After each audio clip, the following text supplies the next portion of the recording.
We are not at this point expecting him to deliver any formal remarks, though. Jake. All right, Sarah Murray, thank you so much. Appreciate it. Donald Trump has an ambitious set of goals when he takes office on January 20th. He'll need help from Republicans in Congress to accomplish many of them, if not all of them. For more on that, let's bring in one of those members of Congress from the Republican side, GOP Congresswoman Love of Utah, who was skeptical of Trump during the campaign. I think that's fair to say. Thanks for joining us. Thank you. I'm glad to be here. So I know that you were frustrated during the campaign that you didn't hear enough about Donald Trump's policies. Right. When you see the people that he is filling his cabinet with, or wants to, many of them need Senate confirmation, are you happy? Are you concerned? What do you think? I'm pleasantly, I'm surprised and I'm happy. He's choosing people that don't necessarily agree with him, but have they have knowledge, they have experience in the areas. I mean, Ben Carson was a great choice.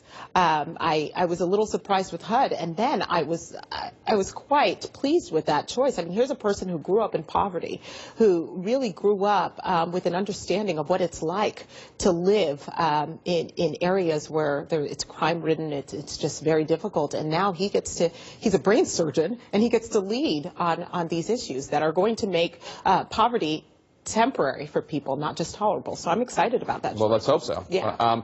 Trump has yet to fill, he's filled Treasury, State, and Defense are usually considered the big three. Right. He's named General Mattis, and he's named Treasury nominee. He has yet to fill the Secretary of State position. We know he's considering many people, including Rudy Giuliani, Mitt Romney, ExxonMobil Chairman Rex Tillerson, among many, many others. Look at that. It's just a big group of white men over 60. Do you have a favorite, or is there somebody there that you think would do a particularly good job? Are you a Mitt Romney fan? Well, I'm always a Mitt Romney fan. I mean, Mitt has got a wealth of experience. He is, I know him personally. I know his heart. I know his experience. He's a great friend, and now from Utah, lives in Utah. His family lives in Utah.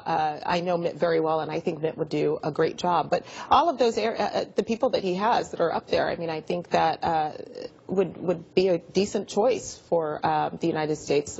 Obviously, I'm a fan of Mitt, so. Interesting comment by President-elect Trump yesterday when he got the honor of Person of the Year by Time magazine, but it said President of the Divided States of America, and he insisted that he was not responsible for the divisions at all because he is not yet president. I feel like you might disagree with that maybe he is responsible for some of the divisions, obviously not all of them. You know what? I think that we are more divided today than we were 7 years ago. And I think it's a lack of leadership.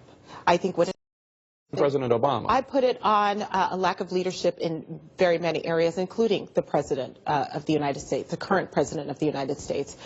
We've had, I think it's important for us as leaders to make sure we're not victimizing people, that we're empowering them, that we are treating people equally, that we are not creating an environment where we're pinning up Americans against another. I think you'll remember during the RNC speech when Mitt Romney was running for president, I said that we're facing a situation where this president is dividing us based on social status, income levels, race, and gender. Mm-hmm. I mean, remember, there was the war against women. There were all of these other things that were coming in, and it was pitting Americans up against each other. And more than anything, we need to unify as Americans. My children are of mixed race. We see ourselves as first and foremost Americans and Utahns. And I think that there's a lot of healing that has to happen in this country. So.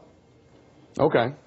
Let me ask you, though, you've seen the tweets that the president-elect has sent, mm-hmm. Some of them directly aimed at critics, including this local labor leader in Indiana, mm-hmm. Chuck Jones, who now says there have been some vague threats at him, although you heard him in that spot, nothing that he couldn't handle. I can't imagine what the kind of thick skin you need to be a labor leader in Indiana. But does that bother you at all? Does it trouble you at all? It's to a lot of people, to a lot of Mr. Trump's critics, it seems like anytime anybody pops up with a criticism of him, he uses his bully pulpit in a way that could actually potentially be dangerous even. Well, you know, nobody's perfect, right? We know this. And probably one of the problem areas there is how you respond, because you still have to represent everyone. Right. Whether they supported you or not, you are the President of the United States. You don't represent one side versus another. You are supposed to make life better for all Americans.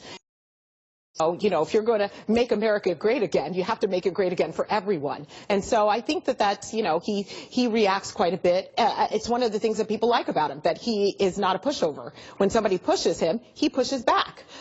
You know, that can also be a downside. And I think that that's one of the things that we have to keep in check as a leader of the free world. I think it's important to make sure that you're not just reacting, that you're being thoughtful and you're being